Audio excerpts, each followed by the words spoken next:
Je voulais vous dire un mot aussi sur la voirie, parce que effectivement, comme beaucoup de maires, je suis extrêmement sollicité sur la voirie. D'abord, je voulais dire, et sans trahir ce qui s'est dit, puisqu'il y aura un compte-rendu qui sera envoyé, je crois, à l'ensemble du conseil communautaire, que nous avons eu, il y a quelques semaines, une conférence des maires, où tous les maires ont pu s'exprimer, et tous les maires ont fait la même remontée. Et moi, je voulais remercier à la fois la présidente et les vice-présidents en charge des finances, qui ont pris en compte nos demandes. Tout le monde a bien compris que nous avions une difficulté sur la voirie. En réalité, le système qui a fait que le transfert de la voirie s'est fait à Grand Poitiers n'a pas prévu effectivement ce qui est en train de se passer. Qu'est-ce qui est en train de se passer? Les prix augmentent, les matières augmentent, alors un peu plus fortement probablement que si on n'avait pas eu les conditions d'inflation actuelles, mais c'était amené à augmenter. Et du coup, c'est assez logique, même en mutualisant, on fait moins de travaux que ce qu'on pouvait faire auparavant avec les sommes qui ont été collectées.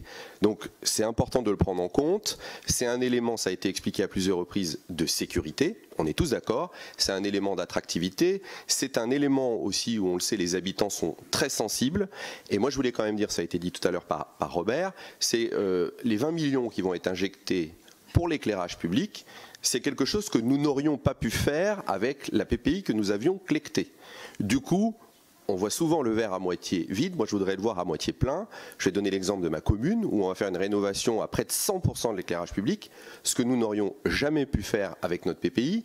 Par ailleurs, on a équipé la ville, c'est en train de se faire, c'est en cours de déploiement d'horloges, pris en charge sur ce fonds aussi et sur ce prêt qui a été fait à la Banque des territoires, c'est quelque chose que nous n'aurions pas pu faire seuls, et donc il faut aussi savoir le reconnaître. Et du coup, je crois que moi c'est 50 000 € pour les horloges sur l'ensemble de la commune. C'est jamais ce qu'on mettait par an pour rénover l'éclairage public. Du coup, je voulais quand même le préciser. Et un dernier élément que je voulais dire, là c'est plutôt, on va pas refaire l'histoire, mais je voudrais quand même rendre vraiment beaucoup à mes collègues qui sont vice-présidents en charge de la voirie. Ils ont une des délégations qui est probablement la plus difficile. S'il y a bien une erreur qui a été faite au moment du transfert, et on n'avait pas le choix puisque c'était communauté urbaine, c'était de transférer la voirie. On a perdu en proximité, tous les maires vous le diront, c'est plus complexe de gérer à 40 que de gérer par commune. Tout le monde en est conscient. On attend maintenant effectivement que ça nous donne des moyens de mutualisation. Je ne parle même pas de la gestion aussi des espaces publics.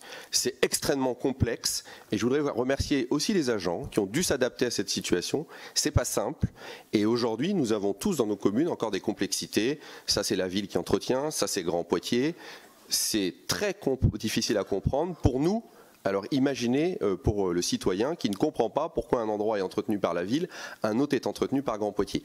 C'était une compétence de proximité, c'était pour moi une erreur que cette compétence de proximité soit transférée. Maintenant il faut faire avec, il faut assumer et il faut avancer.